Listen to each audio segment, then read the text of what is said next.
ஹல்லேலூயா.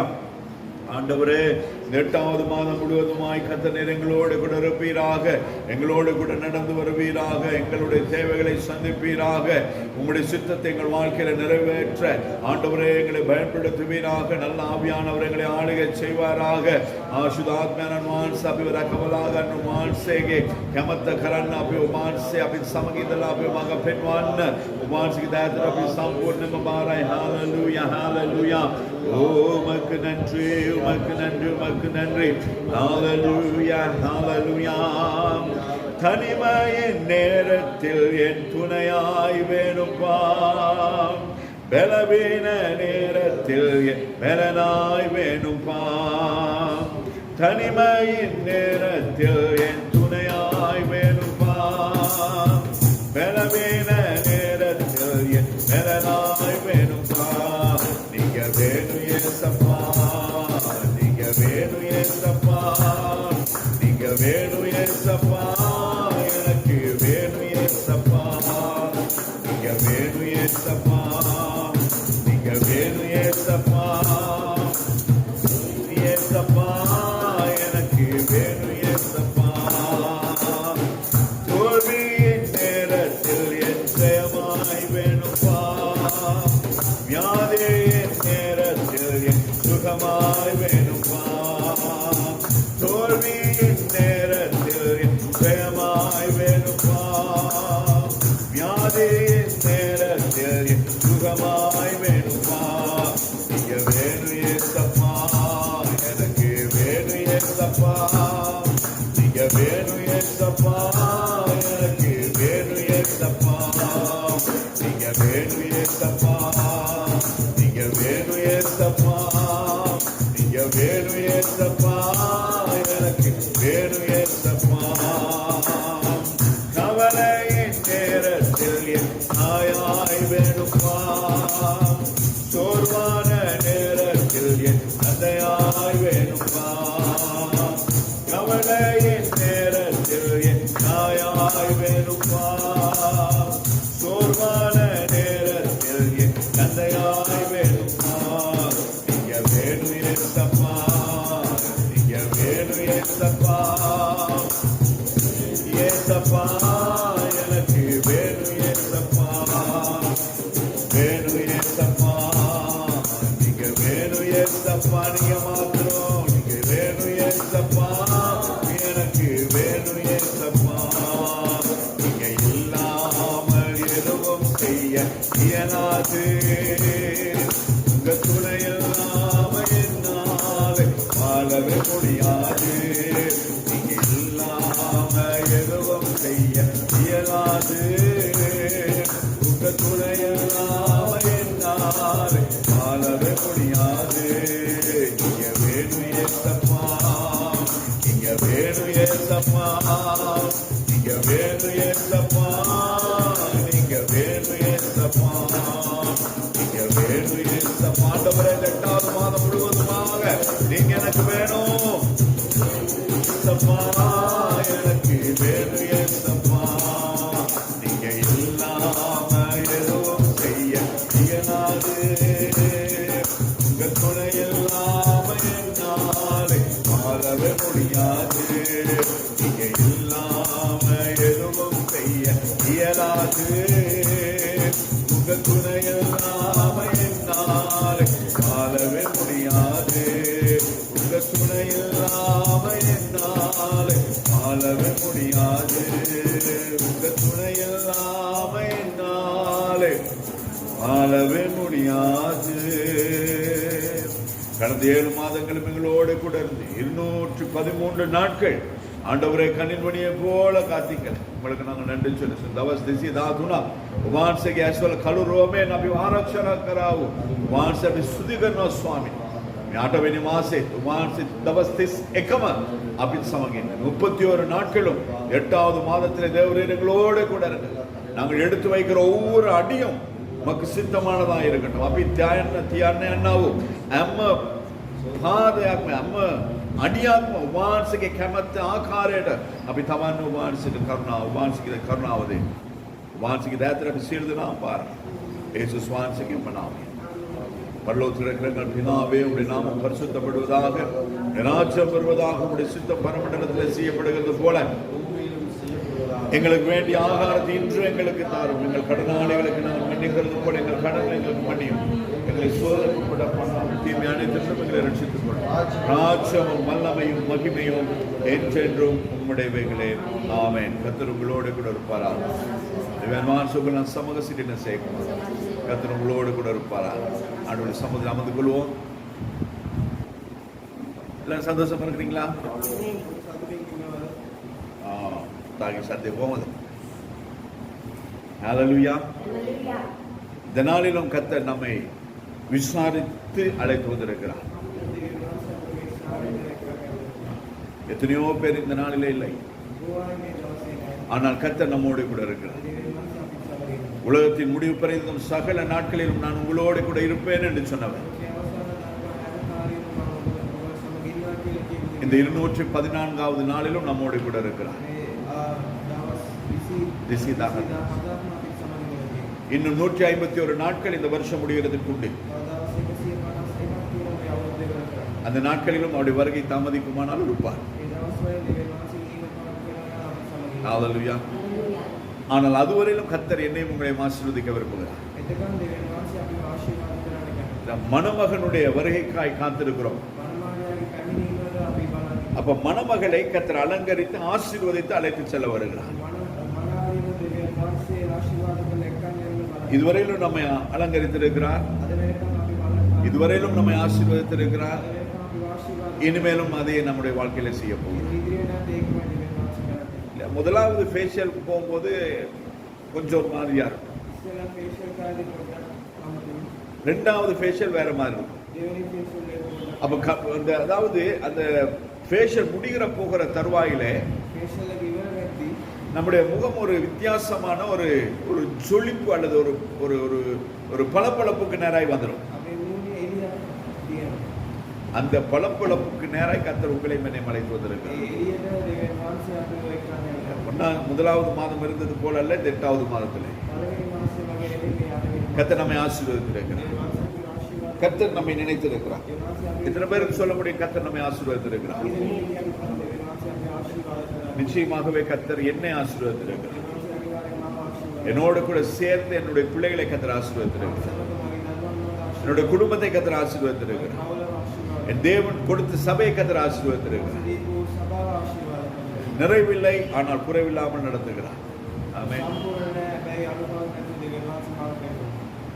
ஆமென். கர்த்தர் இந்த மாதத்திலே வித்தியாசமாய் நம்மை ஆசீர்வதிக்க விரும்புகிறார். அவர் ஆசீர்வதிப்பார். எத்தனை பேர் நம்புறீங்க? ஆனா இன்னைக்கு ஒரு மாதிரி மந்தமா தான் இருக்கும். ஆனால் நாட்கள் போக போக தேவன் கொடுத்த வார்த்தைக்கு நாங்கள் கீழ்ப்படிய அவர் சொன்னதை அவர் செய்து முடிப்பார். ஹல்லேலூயா. எப்பொழுதுமே நான் இந்த பேர்பட்டதான வார்த்தைகளை பேசுகிறதுக்கு நான் விரும்புகிறதில்லை. ஆனாலும் கர்த்தர் இந்த வார்த்தை பேசும்படியாய் ஒரு 2 வாரங்களுக்கு முன்பதாக சொன்னார். ஆண்டவர் சில நேரங்கள் வார்த்தைகளை மாற்றலாம் என்று சொல்லி நான் காத்திருந்தது உண்டு. ஆனால் கர்த்தர் இதையே பேசும்படியாய் சொன்னார். அதனால் நான் பேசுகிறேன். மல்கியா தீர்க்கதரிசியின் புத்தகம் 3வது அதிகாரம் 10வது வசனம். மலாகி துனே தகயம். என் ஆலயத்தில் ஆகாரம் உண்டாயிருக்கும்படிக்கு தசம பாகங்களை எல்லாம் பண்டகசாலையிலே கொண்டு வாருங்கள். அப்பொழுது நான் வானத்தின் பலகணிகளை திறந்து இடம் கொள்ளாமல் போகும் மட்டும் உங்கள் மேல் ஆசீர்வாதத்தை வர்ஷிக்க மாட்டேனோ வென்று அதனால் என்னை சோதித்து பாருங்கள் என்று சேனைகளின் கர்த்தர் சொல்லுகிறார். ஆமென். सिंगलिंग किए बोला सत्य तूने दाय मागे गुहे भोजन तिबेन मिनिस उंबला गबडागे तो ඔතු සියල්ල ගෙනවු මා විසින් උඹලාට අහසේ කවුරු ඇර ඉඩම් මදි වෙන තරම් උඹලාට ආශිර්වාදයක් වගුරුවා දෙන්නේ නැත කියා එයින් මා සෝදිසි කර බලන්නේ සේනාවක ස්වාමීන් වහන්සේ කියනසේ. ஹalleluya. இந்த முழு வேதத்தையும் எடுத்து பாருங்க. මේ බයිබලේ පුරාම ආරම්භ බලන්න. ஆதியாகமம் தொடர்ந்து 20 வெளிப்படுத்தின விசேஷம் வரைக்கும் පටන් ගැනීම ඉඳලා ඉවර වෙනකම් 66 புத்தகங்கள். පොත් 86ක්. ஆனால் இந்த ஒரு புத்தகத்திலும் இந்த மல்கியா தீர்க்க தரிசன புத்தகத்திலே குறிப்பாக இந்த வசனத்தை தவிர்த்து හැබැයි මේ ස්ථානයේ හැරෙන්න ஆண்டவர் தன்னை சோதிக்கும்படியாக எந்த இடத்திலும் சொல்லவில்லை. විවේකාසයන් සූරිසි බලන්නේ කියලා මොකක්වත් කියලා නැහැ. சொல்லியிருக்காரா? කියලා කියනවා. முழுசா பைபிளை வாசி பாருங்க. அப்படி ஏதாவது இருந்தா எனக்கு சொல்லுங்க. සම්පූර්ණ බයිබලයේ කියවලා බලලා ඒක මොනවද තිබ්බනම් කියන්න. அது மிகவும் பிரயோஜனமாயிரும். ඒක ප්‍රයෝජනවත් වෙන්නේ. ஆனால் கர்த்தர் சொல்லுகிறார், கொடுத்து என்னை சோதித்து பாருங்க. ඒ විවේකාස කියන දීලා මාව සූරිසි බලලා බලන්න. ஆண்டவர் தசம பாகத்தை என்று சொல்லவில்லை. ඒ වාසේ පඳුරු කියලා කිව්වේ. ஆனால் தசையும் கொண்ட சக்கியலக்கு வினை. இந்த இடத்துல சொல்லு தசம பாகங்களை எல்லாம். ඉතාලි කියලා දසින් කොටස් හැමෝම ஆனால் அநேகமான நேரத்திலே நாங்கள் பணத்திலே 10ல் ஒரு பங்கை கொடுக்க வேண்டும் என்கிறது மட்டும்தான் நம்முடைய சிந்தையிலே பதிந்திருக்கிறது. අපි හිතන්නේ සල්ලි වලින් තමයි 10 එක පංගුවක් දෙන්න ඕනේ කියලා. ஆனால் ஆண்டவர் பணத்தை குறித்து மாத்திரம் அவர் எதிர்பார்க்கவில்லை. දෙවියන් වහන්සේ බලාපොරොත්තු වෙන්නේ සල්ලි වලින්. எல்லாவற்றிலும் தசம பாகத்தை அவருக்கு கொடுக்க வேண்டும் என்று சொல்லி அவர் எதிர்பார்க்கிறார். හැම දෙයකින්ම අපි එයාට දසන් කොටසක් දෙන්න ඕනේ කියලා බලාපොරොත්තු. ஒரு நாளிலே 24 மணி நேரம். දවසට පැය 24යි. அந்த 24 மணி நேரத்திலே ඒ පැය 24යි. தசம பாகம் எவ்வளவு? දසන් කොටස කීයද? 2 மணி நேரமும் 40 நிமிஷம். පැය 2යි විනාඩි 40. நாங்க கொடுக்கிறோமா? අපි දෙනවා. எத்தனை பேர் கொடுக்கிறோம்? කී දෙනෙක් දෙනවා? 2 மணி நேரம் 40 நிமிஷம். පැය 2ක් විනාඩි 40. வேத வாசிப்பு, දෙවියන් වහන්සේ වචනේ வேத தியானம், වචනේ මෙනෙහි தேவ சமூகத்திலே காத்திருத்தல், දෙවියන් වහන්සේ අපේ தேவனோடு கூட பேசுதல். දෙවියන් වහන්සේ දෙක කතා இப்படி 2 மணி நேரம் 40 நிமிஷம் குறைந்தபட்சம். මේ අඩුම ගානේ පැය 2යි විනාඩි 40යි. எத்தனை பேர் நாங்க தேவனுக்கு கொடுக்கிறோம்? දෙවියන් වහන්සේ දෙනවා. அதையும் நாங்கள் கொடுக்க வேண்டும். ඒකත් අපි දෙන්න ඕනේ. அப்படி கொடுக்காத பட்சத்திலே එහෙම දුන්නේ නැත්නම් ஆண்டவர் நம்மை ஆசீர்வதிக்க முடியாது. දෙවියන් වහන්සේ අපිව ආශිර්වාද ஏன்னா ஆண்டவர் சொல்ற கொடுத்தேனே சோதித்து பாருங்க. දෙවියන් වහන්සේ කියනවා දීන මාව සෝදිසි நாங்கள் தசமபாக பணத்தை கொடுக்கிறோம், அதன் மூலமாய் கர்த்தரை நாங்கள் சோதித்து பார்க்கிறோம், குறைவில்லாதபடி கர்த்தர் நடத்துகிறார். දසන් කොටස සල්ලි වලින් දීලා දෙවියන් වහන්සේ සෝදිසි කරලා බලනවා. දෙවියන් 24 மணி நேரத்தில் 2 மணி நேரம் 40 நிமிஷத்தை நாங்கள் கர்த்தருக்கு கொடுக்கும் பொழுது පැය 24න් අපි පැය 2ක් විනාඩි 40ක් දෙනවා. என்னுடைய வேலைகளை எல்லாம் கர்த்தர் செய்து முடிப்பார். මගේ වැඩ සියල්ලම දෙවියන් වහන්සේ කරලා ඉන්නවා. நாங்க அங்கேயும் இங்க ஓடி அலைந்து திரிய தேவையில்லை. අපි ඒකයි මේකයි දුවන්න අවශ්‍ය නැහැ. புரியுதா உங்களுக்கு? දෙවියන් நிறைய நேரம் நாங்க சொல்லுவோம் ඔය වෙලාවේ අපි 24 மணி நேரம் பத்தல. පැය 24ක් මදි.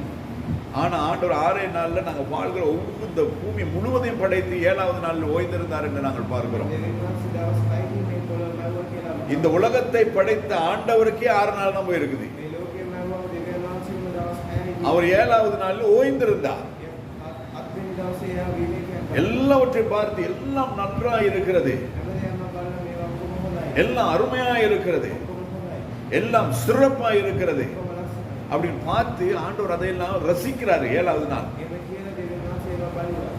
படைத்த புல் பூண்டு மண் முதல் கொண்டு එයා මැවුවා වූ තනකොළ වැඩි. தன்னுடைய சாயலாய் உண்டாக்கப்பட்ட மனிதன் வரைக்கும் දෙවියන් වහන්සේ වගේම මැවුවා වූ මනුෂ්‍යයා වෙනකම්. ஆண்டவர் எல்லாவற்றையும் பார்த்து ரசித்தார். දෙවියන් වහන්සේ හැමදේම බලලා அவருக்கே 6 நாள் தான் போயிருக்குது. එයාටම දවස් 6යි ගියේ. ஆனா நமக்கு 24 மணி நேரம் பத்தல, හැබැයි අපිට පැය 24ක් 365 நாளும் பத்தல, දවස් 365 சாகும் வரைக்கும் ஓடிட்டே இருக்கிறோம். මැරෙනකම් අපි දුවනවා. ஆனால் சேர்த்து வச்சது ஒண்ணுமே கிடையாது. හැබැයි එකතු කරලා තියෙන්නේ මොකක්ද? எதுவும் இருக்குதா? මොනවද කියනවද? கடந்த சில வாரங்களுக்கு முன்புதான் என்று நான் நம்புகிறேன், அம்பானியுடைய மகனுடைய திருமணம் நடந்தது. සතිය කීපයකට කලින් අම්මාගේ පුතාගේ ප්‍රසාදය සිදු වුණා. அவர் செலவழிச்சதே அவருடைய சம்பாத்தியத்திலேயே எத்தனையோ பெர்சன்டேஜ் தான். එයා වියදම් කළා තියෙන්නේ එයාගේ සල්ලි වලින් පොට්ට. ஆனா இன்னும் எவ்வளவோ இருக்கிறது. තව ගොඩක් තියෙනවා. அந்த பணத்தை கொண்டு ஏழைகளுக்கு உதவி செய்திருந்தால் இந்தியா தேசத்தில் ஏழைகள் இல்லாமல் போயிருப்பார். ඒ සල්ලි වලින් දුප්පත් අය දුප්පත් ඉන්දියා දේශයේ දුප්පත් අය නැති වෙලා. அவரிடத்துல இருக்கிறதான பணத்துல கொஞ்சத்தை இலங்கை தேசத்துக்கு தூக்கி இப்படி போட்டிருந்தா එයාට තියෙනවා සල්ලி වලින් ලංකා දේශයේ පොට්ට. இலங்கை தேசத்தின் கடன்கள்ல எவ்வளவோ மாறி இருந்திருக்கும். ලංකා දේශයේ අය පොඩ්ඩ වෙනස් වෙයි. அவருடைய திருமணத்துக்கு அழைக்கப்பட்டவர் எல்லாருமே ஐஸ்வர்யவான்கள். එයාගේ ප්‍රසාදයට එන්නගේ හැමෝම පොසත් අය. ஆனா அவங்களுக்கே கோடி கணக்குல கொடுத்திருக்கிறார். එයාට කෝටි ගණන් දීලා තියෙනවා. எதற்கு? ඇයි? ஆனால் හැබැයි அதை கர்த்தர் எதிர்பார்க்கிறார். දෙවියන් වහන්සේ ඒකනේ இல்லாதவர்களுக்கு கொடுக்க வேண்டும் என்கிறது தான் கர்த்தர் නැති எதிர்பார்க்கிறார். හැටි දෙන්න ඕනේ කියලා දෙවියන් ஏன்னா இருக்கிறவங்களுக்கே கொடுத்து அவங்க மறுபடியும் நமக்கு ரிட்டர்ன் செய்வாங்க. ඉන්නට දුන්නොත් ඒක ආය අපිට දෙයි. ஆனால் இல்லாதவர்களுக்கு நாங்கள் கொடுக்கும் பொழுது அவர்களுக்கு அதுக்கு நமக்கு திருப்பி கொடுக்க முடியாது. හැබැයි නැති හැටි අපි දෙනකොට ඒගොල්ලන්ට ආය අපිට දෙන්න බෑ. அவர்களுக்கு கொடுக்க முடியாததினாலே යාළුවන්ට දෙන්න බෑ නිසා. அவர்களுக்கு பதிலாக கர்த்தரே நமக்கு தருவார். යාළුවා වෙන දෙවියන් වහන්සේ අපිට දෙනවා. ஹalleluya. மனுஷன் கொடுத்தா அளந்து கொடுப்பான், මිනිස්සු දුන්නොත් ගණන් කරලා දෙන්න. எண்ணி கொடுப்பான், ගණන් කරලා දෙන්න. நிறுத்து கொடுப்பான், පොඩ්ඩක් දෙන්න. இல்ல?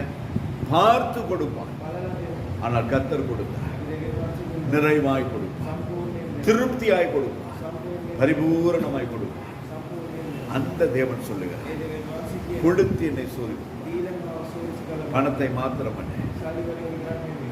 நேரத்தை கொடுக்க வேண்டும், වෙලාව දෙන්න. என்னை நான் கொடுக்க வேண்டும். මාව දෙන්න. எத்தனை பேர் என்னை நாம தேவனுக்கு நம்மை கொடுத்திருக்கோம்? කී දෙනෙක් අපි දෙවියන් වහන්සේට දීලා තියෙනවා. எத்தனை பேர் கொடுத்திருக்கோம்? கொடுப்போம், දෙනවා. அப்படியே எடுத்துட்டு போயிடுவோம்.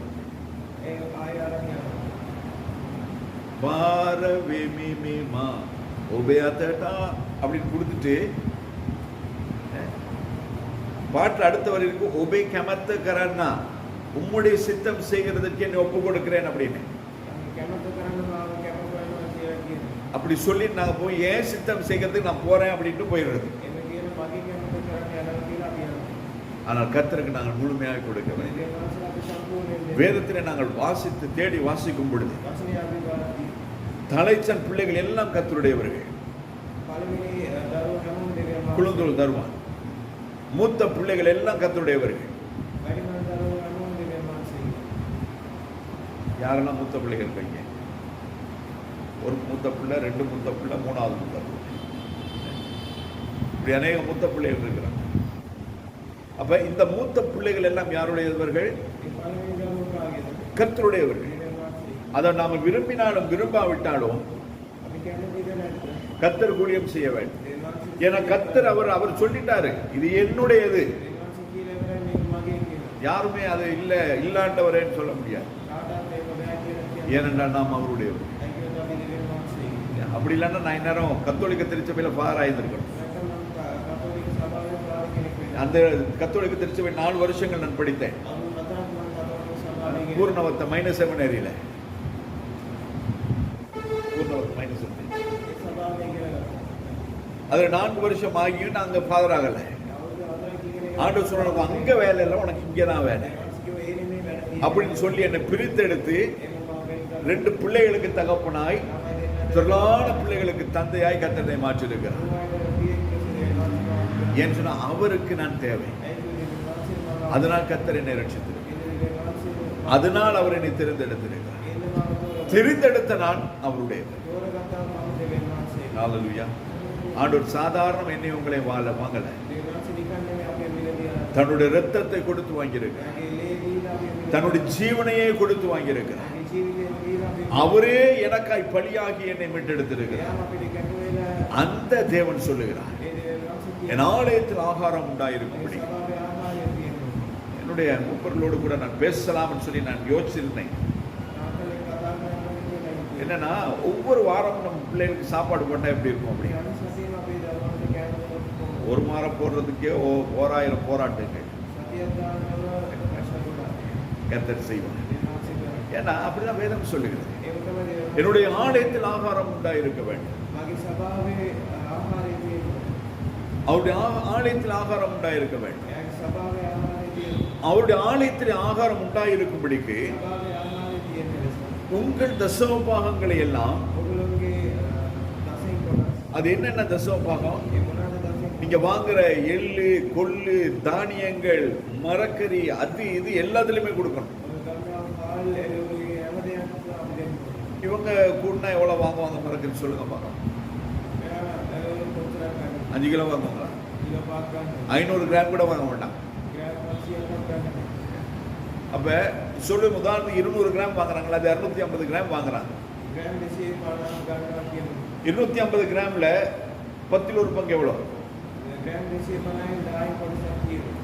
25 கிராம். 25 கிராம் கொண்டாந்து இங்க என்ன பண்ண முடியும்? ඒ ග්‍රෑම් 25 අරගෙන මේ මොනවද කරන්න පුළුවන්? என்ன பண்ண முடியும்?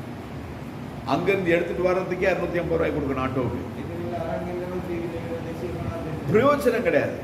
ඒ අවශ්‍යතාවයක් නැහැ. ஆனாலும் கர்த்தர் அதை எதிர்பார்க்க. ඒ දෙවියන්වහන්සේ ඒක බලාපොරොත්තු වෙනවා. சின்ன காரியமானாலும் கர்த்தர் அதை கனப்படுத்துகிறார். පොඩි දෙයක් වුණත් දෙවියන්වහන්සේ ඒක ගෞරව කරනවා. அப்ப இந்த பேர்பட்டதான எல்லா காரியங்களும் நாங்கள் கர்த்தருக்கு உண்மையா இருக்கும் பொழுது හැම දෙයක්ම අපි දෙවියන්වහන්සේට අර්ථවත් කරනවා. ஆண்டவர் சொல் நான் உங்களை ஆசீர்வதிப்பேன். දෙවියන්වහන්සේ කියන මානව ආශිර්වාද. எப்படி ஆசீர்வதிப்பானா? කොහොමද ආශිර්වාද කරන්නේ? வானத்தின் பலகணிகளை திறந்து ஆசே கவுளு விவர்த்த கரமி இடம் கொள்ளாமல் போகும் வரைக்கும் ඉඩ නැති වෙන්නේ. ஆண்டவர் புடிய ஆசீர்வாதம் இப்படி இந்த இடத்துல கொட்டினார்னா எப்படி இருக்கும்? දෙවියන්වහන්සේ මේ ආශිර්වාදයක් නෙක්ස්ට් வானத்தை திறந்து மாவா கொட்டினார்னா நம்ம மேல எப்படி இருக்கும்? ආස ඇල්ල පිටි දැම්මොත් අපෝ எப்படி இருக்கும்? කොහොමද? எல்லாம் வெள்ளை வெள்ளையர்னு ஒரு ஏலியன்ஸ் மாதிரி இருக்கும் ඔක්කොම සුදු වෙලා ඉන්නේ. இல்லையா? அதே மாதிரி பருப்பு கொட்டினார்னா ඒ වගේ පරක්කු දැම්මොත් அங்கங்கெல்லாம் பருப்பு கொட்டிட்டு இருப்போம். හැමදාම அதே ஆண்டவர் சீனி கொட்டினார்னா ඒ දෙවියන්වහන්සේ සීන් දැම්මොත් எப்படி இருக்கும்? කොහොමද? அதே ஆண்டவர் தேனை ஊத்தினார்னா දෙවියන්වහන්සේ මේ පැණි යනවා. அதே ஆண்டவர் திராட்சை ரசத்தினால இந்த இடத்தை நிரப்பினார்னா முந்திரிக்காரு விஷயம் இது ஊத்தினார்னா எப்படி இருக்கும்? ஒலிவ எண்ணெய் ஊத்தினார்னா எப்படி இருக்கும்? ஆண்டவர் சொல்லுவார் அதன்படி வானத்தின் பலகணிகளை திறந்து இடம் கொள்ளாமல் போகும் வரைக்கும் நான் உங்களை ஆசீர்வதிக்க மாட்டேனோ என்று என்னை சோதித்து பார்க்கும்படியாக கர்த்தர் சொல்லுகிறார். දෙවියන්වහන්සේ කියනවා මේ ස්ථානයේ ඉඩ නැති වෙන ආශිර්වාද. அப்ப அவரை சோதிக்கும்படியாக கர்த்தர் இந்த 8வது மாதத்திலே உங்களுக்கும் எனக்கும் ஒரு வாய்ப்பை கொடுக்கிறார். දෙවියන්වහන්සේ සූචිකලා කරලා බලන්න යන්නේ මාසයකට අවස්ථාවක් දෙන්න. விசேஷமாய் நம்முடைய சபைக்கு ஆண்டவர் ஒரு வாய்ப்பை கொடுக்கிறார். විශේෂයෙන් අපේ සභාවට දෙවියන්වහන්සේ என்னை கேட்கிறவர்களுக்கும் கர்த்தர் இந்த வாய்ப்பை கொடுக்கிறார். මාව අහන්නව කටිය என்னை கேட்கிறவர்களை காட்டிலும் මාව අහන්නයි වඩා நம்முடைய சபைக்கு கர்த்தர் இந்த வார்த்தைகளை பேசுகிறபடினால் අපේ සභාවේ මේ වචනේ දෙවියන්වහන්සේ நாங்கள் ஒவ்வொரு காரியத்திலும் கர்த்தர் உண்மை உள்ளவர்களாக இருக்க போகிறோம். දෙවියන්වහන්සේට ඇත්තවත් වෙන්න. ஆமென். அப்படி ஒவ்வொரு காரியத்திலும் நாங்கள் கர்த்தர் உண்மையாக இருந்தோம். හැම දෙයක්ම දෙවියන්වහන්සේට අපි අවශ්‍ය වෙන්න. ஒவ்வொரு நாளும் 2 மணி நேரம் 40 நிமிஷம் හැම දවසෙම පැය දෙකයි நாங்கள் வாழ்கிறதான பொருட்களிலே தசம அதாவது 10ல் ஒரு பங்கு. අපි ගන්නවා බඩු වලින් 10 කොටස. சில நேரம் 3 மாசத்துக்கே நாங்கள் 100 கிராம் கடுகு தான் வாங்குவோமா இருக்கும் வீட்டுக்கு. සමහරවිට අර මාස තුනටම கம்யூனிஸ்ட் இந்தியா. அப்ப අපේ ආයතන ග්‍රෑම් 100ක් වෙනවා. அதிலே உண்மை ඒකෙන් තමයි எல்லாவற்றிலும் நாங்கள் உண்மையாக இருந்து பார்க்கும் பொழுது මේ හැම දෙයක්ම අපි அல்லது நம்முடைய பிள்ளைகள் අපේ ළමයි அல்லது நம்முடைய பிள்ளைகளிலே மூத்தவர்கள் අපේ ළමයි වලින් அவர்களை கர்த்தர் ஊழியத்துக்கு நாங்கள் இந்த மாதத்தில் கொடுத்து ඒගොල්ලෝ අපි සේවය பார்க்கும் பொழுது கர்த்தர் பிள்ளைகளுடைய தேவைகளை ஆச்சரியமாய் சந்திப்பார். ළමයිගේ අවශ්‍යතාව ඉෂ්ට කරනවා. நம்முடைய பிள்ளைகளுடைய சுபாவங்களை கர்த்தர் மாற்றுவார். ළමයිගේ ජීවිතයේ பிள்ளைகளுடைய வாழ்க்கை முறை மாறும். ළමයිගේ ජීවිතයේ ආහාරය වෙනස් වෙයි. இதெல்லாம் நாங்கள் சோதித்து பார்க்கணும். ඒවා අපි සෝදිස් කරලා බලන්න. ஹalleluya. ஆண்டவர் ஒரு வாய்ப்பை எனக்கும் உங்களுக்கும் கொடுக்கிறார். මානසික අවස්ථාවක් ගන්න. அவரை சோதித்து பாருங்கள். ඒවා සෝදිස් කරලා බලන්න. அவரை சோதித்து பார்க்க சொல்லி அவரே சொல்லி இருக்கிறார். සෝදිස් කරලා බලන්න කියලා එයාම කියලා. ஆண்டவர்ட்ட நம்ம கேள்வி கேட்க முடியாது. ඒ මානසික අපිට ප්‍රශ්න. ஏன் ஆண்டவரே அப்படி? ඇයි ஏன் ஆண்டவரே மழை பெய்யுது? ඇයි නොඉන්නේ? ஏன் ஆண்டவரே வெயில் அடிக்குது? ඇයි නෝ? ஏன் ஆண்டவரே சுனாமி வருது? ඇයි සුනාමි? ஏன் ஆண்டவரே நிலநடுக்கம் வருது? ඇයි භූමිකම්ප? ஏன் ஆண்டவரே நிலச்சரிவுகள் வருது? நகையா என்ன முகது இதெல்லாம் ஆண்டவர் கேட்க முடியாது. මේවට අපිට ஏன் சொன்ன இதெல்லாம் நடக்கும்னா ஆண்டவர் 2000 வருஷங்களுக்கு முன்பதாக எழுதி நம்முடைய கருத்தில் கொடுத்திருக்கிறார். මේ සිදුවේ කියලා මානසික බයිබලයේ ஏன் ஆண்டவரே இவ்வளவு சிறுவர் துஷ்பிரயோகங்கள் லமா அபச்சார ஐஸ்வாமின் மெச்சரா ஏன் இவ்வளவு விபச்சாரங்கள் ஏன் இவ்வளவு அசுத்தமான காரியங்கள் இதெல்லாம் கேட்க முடியாது. ஏன்னா இதெல்லாம் கடைசி நாட்களிலே சம்பவிக்க வேண்டியவைகள் என்று கர்த்தருடைய ஆவியானவர் 2000 வருஷங்களுக்கு முன்பதாய் திட்டமும் தெளிவுமாய் எழுதி உங்களிடத்திலும் என்னிடத்திலும் கொடுத்திருக்கிறார். මේ අපිට දෙවියන්වහන්සේ ඥානකයි කියොත් අවුරුදු 2000 කලින් බයිබලයේ ලියලා කියලා. அவர் சொன்னதை கர்த்தர் நிறைவேற்றிக் கொண்டிருக்கிறார். කියන එක දැන් දෙවියන්වහන්සේ ඉෂ්ට කරනවා. ஆமென். அதே போல ඒ වගේ ஆண்டவர் இந்த நாளில் உங்களையும் என்னை பார்த்து சொல்லுகிறார். இந்த வருஷத்தின் 214வது நாள் உங்களோடு என்னோடும் கூட கர்த்தர் பேசிக் கொண்டிருக்கிறார்.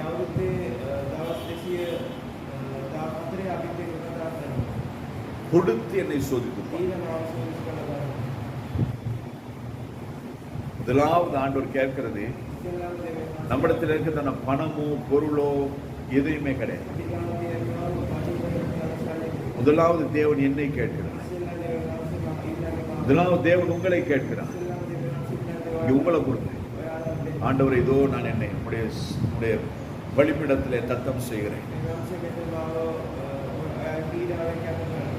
என்னை குறிப்பிடும், என்னை ஆளுகை செய்யும், உம்முடைய சித்தத்தின்படி என்னை நடத்தும். அப்படி நாம் ஒவ்வொருவரும் நம்மை அவருடைய பலிபீடத்தில் நாங்கள் வைக்கும் பொழுது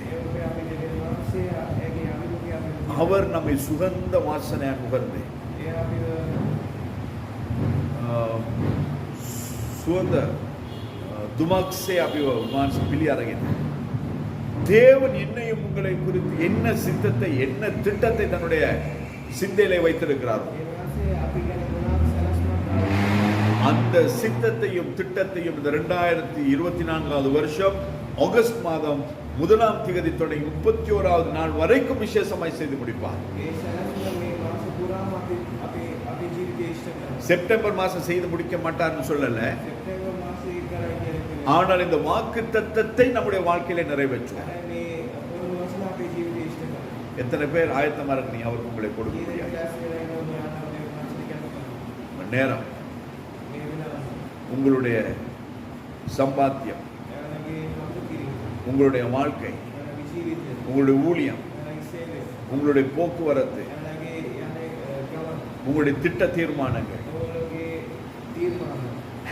எல்லாவற்றையும் நாங்கள் கர்த்தரிடத்தில் கொடுத்து, ஆண்டவரே நான் ஒண்ணுமே கிடையாது, நான் உம்முடைய கரத்துல இருக்கிறேன், என்னை எடுத்து பயன்படுத்தும் சொல்லி கொடுத்து பாருங்க. அவர் சித்தத்தின்படி நம்மை நடத்தும். ஹல்லேலூயா. நம்முடைய திட்ட தீர்மானங்கள் ஏதோ சின்னதா இருக்கும், ஆனால் தேவனுடைய திட்டங்கள் மகா பெரிய. இந்த மகா பெரிய திட்டங்களும் தீர்மானங்களும் என்னுடைய உங்களுடைய வாழ்க்கையில் நிறைவேற வேண்டும். நான் என்னை தேவனுக்கு கொடுத்து அவரை சோதித்து பார்க்கலாம். இந்த 7வது மாதம் வரை ஆண்டவரே என் இஷ்டப்படி நான் வாழ்ந்துட்டேன், என் இஷ்டப்படி போய் வந்திருக்கிறேன், என் இஷ்டப்படி நான் எல்லாவற்றையும் செய்திருக்கிறேன். ஆனால் இந்த 8வது மாதத்திலே என்னை நான் உமக்கு தருகிறேன், முற்று முழுவதுமாய் தருகிறேன். என்னை பொறுப்பெடுத்து நடத்தும். உம்முடைய வார்த்தையின்படி நான் ஆலயத்தில் அதிகமான நேரத்தை செலவழிப்பேன், உம்முடைய ஊழியத்தில் அதிகமான நேரத்தை செலவழிப்பேன். எனக்கு கொடுக்கிற ஆசீர்வாதத்தில் எல்லாம் என்னால் முடிந்ததை நான் உமக்கு தருவேன். அது எல்லாமாய் இருக்கட்டும். என்னை நீர் ஆசீர்வதி ஆண்டவர். நான் என்னுடைய தேவைகள் அல்லது ஆசீர்வாதத்தை நான் எதிர்பார்த்திருக்கிறது கொஞ்சம். நான் எப்படி என் வாழ்க்கையை பிளான் பண்ணுவேன்? எனக்கு எவ்வளவு சம்பளம் கிடைக்குதோ அல்லது எனக்கு எவ்வளவு வருமானம் வருதோ அதற்குள்ளதான் நான் என் வாழ்க்கையை பிளான் பண்ணுவேன். ஆனால் ஆண்டோட பிளான் அது கிடையாது. வெள்ளியும் அவருடையது, பொன்னும் அவருடையது. ரத்தனத்துன் வான்சிகி, ரிதித்துன் வான்சிகி. அப்ப அதன்படிதான் கர்த்தர் பார்ப்பார். அவர் வானத்தை சிங்காசனமாய் வைத்து பூமியிலே அவர்கள் கால்களை வைத்திருக்கிறார். அப்ப அவ்வளவு பெரிய தேவன் என்னை உங்களை ஆசீர்வதிக்க எவ்வளவு நினைச்சிருப்பார். அல்லேலூயா. கொடுத்து சோதிப்பார். ஆண்டவரே சொல்லு, என்னை தருகிறேன் ஆண்டவரே, என்னை ஆசீர்வதி. உம்மை நான் சோதித்து பார்க்கவில்லை, அதற்கு தகுதி இல்லை, ஆனால் உம்முடைய வார்த்தையை நான் நம்புகிறேன். நீர் சொன்னீர், நீர் செய்து முடிப்பீர். கர்த்தரிடத்திலே கண்களை மூடி ஒப்புக்கொள்ளுங்கள்.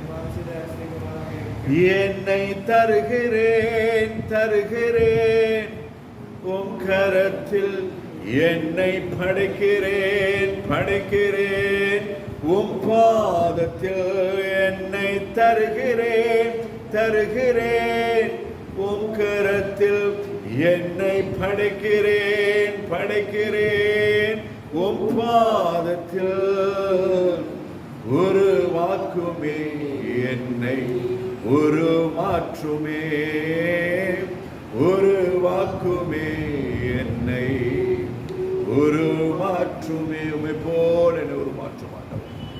பிதாவே, உம்முடைய சித்தம் செய்கிறதற்கு உம்முடைய ஒரே பேரான குமாரன் தன்னை ஒப்பு கொடுத்தது போல இதோ திரியேக தேவனுடைய சித்தம் என்னுடைய எங்களுடைய வாழ்க்கையில நிறைவேறும்படிக்கு ஆண்டவரே எங்களை நாங்கள் ஒப்பு கொடுக்கிறோம். எங்களை உமக்கு கொடுத்து நாங்கள் நம்பி இந்த மாதத்திலே நாங்கள் வாழ ஆரம்பிக்கிறோம். கர்த்தர் எங்களை நடத்தும், ஆசீர்வதியும். பிள்ளைகளுக்கு குறைவில்லாதபடி காத்து ஆலயத்தில் ஆகாரம் உண்டாயிருக்கும்படி தசம்பாலெல்லாம் கொண்டு வந்து பண்டகசாலையிலே கொண்டு சேர்க்கும்படியா சொன்னேன். அப்பொழுது வானத்தின் பலகணிகளை திறந்து இடம் கொள்ளாமல் போகும் வரைக்கும் என்னை ஆசீர்வதிக்க மாட்டேனோ என்று சொல்லி சோதித்து பார்க்கும்படியா சொன்னேன். ஆண்டவர் இதுவரையிலும் நம்மை விசாரித்திருக்கிறேன், இதுவரையிலும் நம்மை நடத்தி வந்திருக்கிறேன். எல்லாரும் நம்மை விட்டு போன பொழுதிலும், எல்லாரும் நம்மை கைவிட்ட பொழுதிலும், எல்லாரும் நம்மை தூற்றி திரிந்த பொழுதிலும், எல்லாரும் நம்மை ஆண்டவரை ஒதுக்கின பொழுதிலும் நீரனை சேர்த்து கொண்டு இதுவரையிலும் நடத்தி வந்தேன். ஸ்தோத்திரம். இது உண்மை நம்பி நாங்கள் வருகிறோம். இந்த மாதம் முழுவதுமாய் கரப்பிடித்து நடத்தும், ஆசீர்வதி, கண்மணின் மேலே நிறுத்தும். உடைய நாமத்தின் மகிமைக்கென்று வாழ கிருபை தாரும். இயேசு கிறிஸ்துவின் மூலமாய்